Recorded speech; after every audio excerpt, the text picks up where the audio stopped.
Now, the story between Joe Rogan and vaccine misinformation is an ongoing one, okay? It even went that far that in early 2022, I believe this was, yes. He apologized for spreading vaccine misinformation and promised to do better. Now, 4 years ago, he had a vaccine scientist on the show, a man that looks a bit like that, and his name is Professor Peter Hotez. And now just yesterday, this Professor Peter Hotez, who is, again, a vaccine scientist, okay? When it comes to vaccines, this man knows what he's talking about. You can say what you want.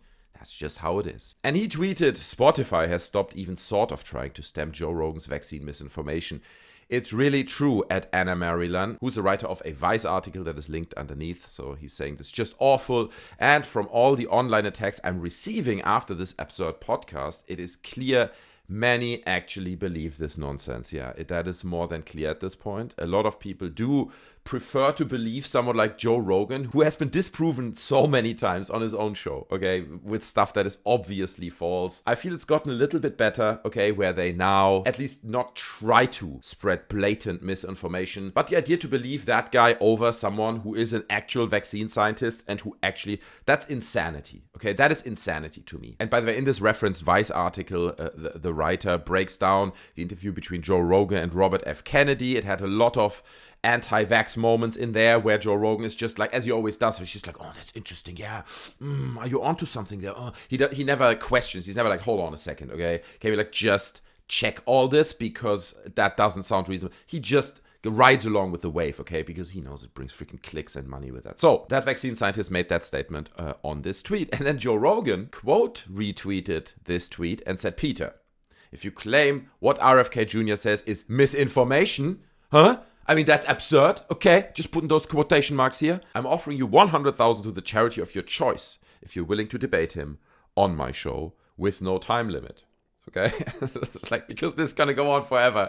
Because it's going to be all like emotional and ideological. They're like, no, I've heard that so many people get sick from the vaccines. Like, where are your numbers? Well, I've heard it. And you can kind of go on for hours like that. You can imagine what kind of an unscientific and unfounded format it would be. Okay, to have someone there who's actually well informed and who knows a lot about that stuff versus Joe Rogan and Robert F. Kennedy Jr. Okay?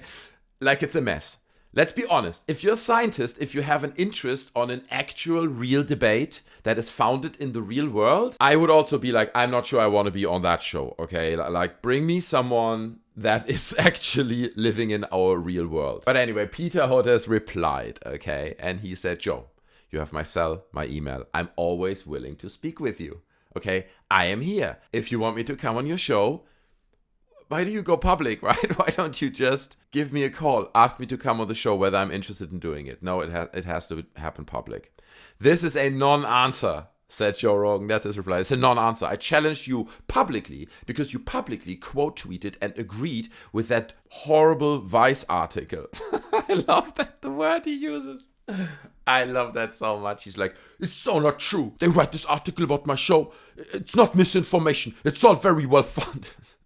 If you're really serious about what you stand for, you now have a massive opportunity for a debate that will reach the largest audience a discussion like this has ever had.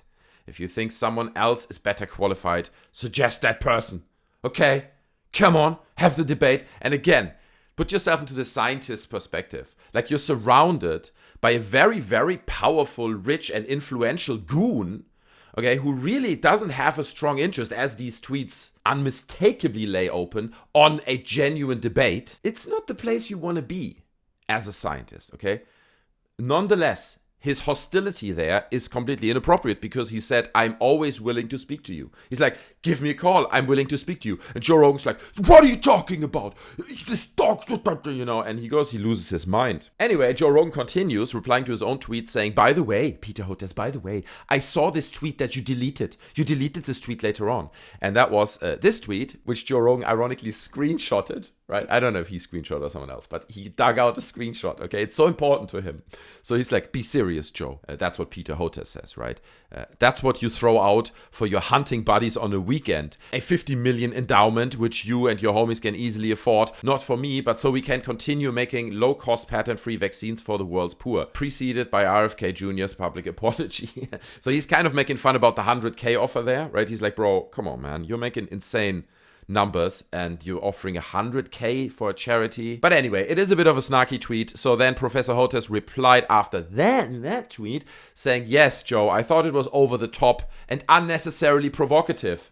Something that you haven't noticed in your life. And I'm adding this in. This is not what he says, right? But that's the point, right? Sometimes you send a tweet, you're emotional, and later on you're like, yeah, that wasn't great. And then you delete it. It happens. And to be honest, it's a reasonable thing to do if that tweet actually was quite dumb. Like, you don't need people to be like, hey, bro, you said no. Just delete it, okay? So I took it down right away. But I've been hurt by the public untrue statements you and your guests have made about me being a pharma shill when all I do is make vaccines for the world's poor. I don't take big pharma money. Now, I don't know this. I don't know who, whether this guy takes. And the truth is, you don't know that either, okay? If you're in the comments right now being like, yeah, but the pharma shill, it's like, you don't freaking know that, man.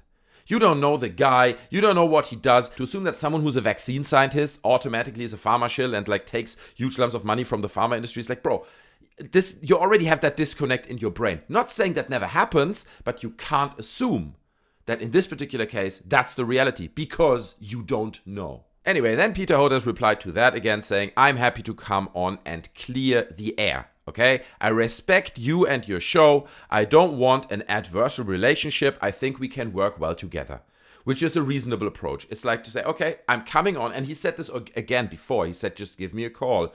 Coming on your show anytime. Here he's saying it again. Now, Joe Rogan replied to that, okay? He can't let it go. I don't know what it is, why he wants this guy so desperately to come to the show. I think he's just really, really pissed that what he spreads often is misinformation because once you are in this huge bubble of power and influence that Joe Rogan is in, I think it can put you in a state of mind where you're like, I know these things better, okay? And I should spread this truth. And in your mind, these things are actually true. It is a real truth in Joe Rogan's mind. I don't think that he is going all this long way and gets so upset and emotional about all this on Twitter just for the clicks or just for the fame or the money or whatever it is. I think he is actually personally involved in this. He believes these lies. He believes that he knows certain things better than this man. I personally want to see this debate. It'd be insane. But then again, it would a little bit be like an adult person having a debate with two teenagers or something like this. Do you know what I mean? Because they just blab out what they heard somewhere, where Joe Rogan just says stuff that comes to his mind because he heard it somewhere on a right-wing podcast. You know what I mean? There's no foundation in it. It is really not a good place to have a reasonable debate where potentially the opposite side also says, oh yeah, okay, I was wrong. As it is sometimes in debates. And you better be sure that Mr. Peter Hotez will present statistics that will destroy every single argument that Joe Rogan and his little anti-vax homies are going to do. But Rogan is confident, so I hope we see the debate. Anyway, in a final reply, as far as I'm aware, Joe Rogan then replied to that tweet that we just read, where, again, Professor Hotez says, I'm coming on the show. And he said, are you sure I'm not part of a coalition with neo-fascist leanings? Seems like that's what you really think. Or what you're projecting to the masses. And he, again, has a screenshot of this tweet. He seems to save them, right? For the moment he needs. But anyway, maybe he just went down back in the timeline, saw it at the time. And that is a tweet where Professor Peter Hotez says, I'm quite concerned about the Elon Tucker link. Then fold in Rogan and RFK Jr. and it becomes a pretty formidable coalition with neo-fascist leanings. In some way darker perhaps and more dangerous than Trump, in my opinion. Awful. I just hope Team Biden is preparing. Now, I'm personally pretty much aligned with that opinion. I think there are clear, obvious neo-fascist leanings in these people and what they say, what they propagate on their wide-reaching networks. I'm sure that a lot of people out there are disagreeing with me. That's fine, but these signs are there, so I'm very much on board with this. But Joe Rogan, obviously, he's not happy with being thrown into a pot with neo-fascists. What? A neo-fascist? That's so unreasonable. So he's clearly hurt in his pride. I find this highly amusing. I hope that this debate is gonna happen. I doubt that it will bring any positive change because these people are so deep in their freaking rabbit hole that even a vaccine scientist who has spent his whole life nothing but looking at vaccines, understanding vaccines long before COVID vaccines were a thing, even a person of that magnitude will not be able to educate these clowns making up their little stories, okay, and then thinking they speak the truth because they're powerful and have lots of fans telling them that they are speaking the truth. It's insane. It's a circle jerk of stupidity, ultimately. Joe Rogan then again clarifies in another reply to this, saying to everyone who's misunderstanding, he's not agreeing to debate Robert Kennedy Jr. He's offering to come on my show by himself. And I think that's a reasonable compromise, okay? Because obviously Robert Kennedy Jr. is a clown, and you can bring up the points that Robert Kennedy Jr. made in this interview, and then you can debunk them in that one-on-one format between Joe Rogan and the doctor. I think overall it will help to calm the debate down if it happens, right? If you not have another goon in the background screaming misinformation all the time and thinking that if you just talk loudest over the other person, you're correct. Because that's not how it works. Obviously, Elon also has to get involved. It's on Twitter, so Elon can't skip that opportunity, getting involved and farming his likes. This platform is the PvP of social media. Other sites are like a baby with a pacifier. Check it out. The platform is so raw and real, bro. Do you see this? I'm Elon. I own a real platform. And then he's like, Joe, he's obviously scared. Okay? He's scared, Joe. Anyone can see this. Obviously, Joe, right? Right? He won't man up and do what's right for America. Okay? Debate an anti-vax lunatic with a huge audience who's screaming. Like, just do what's right for America. Oh my God, man. We're so detached. We're so far gone. Talk about the truth. He's wrong. Wrong, okay? The scientist, vaccine scientist, is wrong, bro. Elon and Rogan, we are right. We're the good guys over here. Oh my God. It is like they've never seen a mirror in their life. You know what I mean? They've never seen anyone holding their own behavior in their own face. And probably with people like Joe Rogan and Elon Musk, that is actually the case, because I am sure they have so many yes men around them who, whatever they say, whatever they propagate, however terrible or filled with misinformation their show was, in Joe Rogan's case, everyone would still be like, dude, that was great. Great show tonight. Man, that moment there, that was amazing. Great show, Joe. Come, let's go have a drink, really, smoke some pot, bro. So if nobody ever puts you right, you end up in this bubble that Joe Rogan is in now, and you get BS like this, okay? Absolute insanity.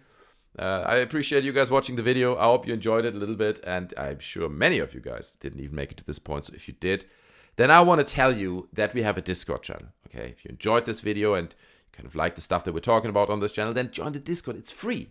I am there. The link is down in the description. Loads of other nice people are there. You can meet new people, talk politics, talk video games, anything you want, really, okay? It's a nice little community we've got going. So join the Discord and maybe let me know personally what you think of my videos in the DMs. I would appreciate that.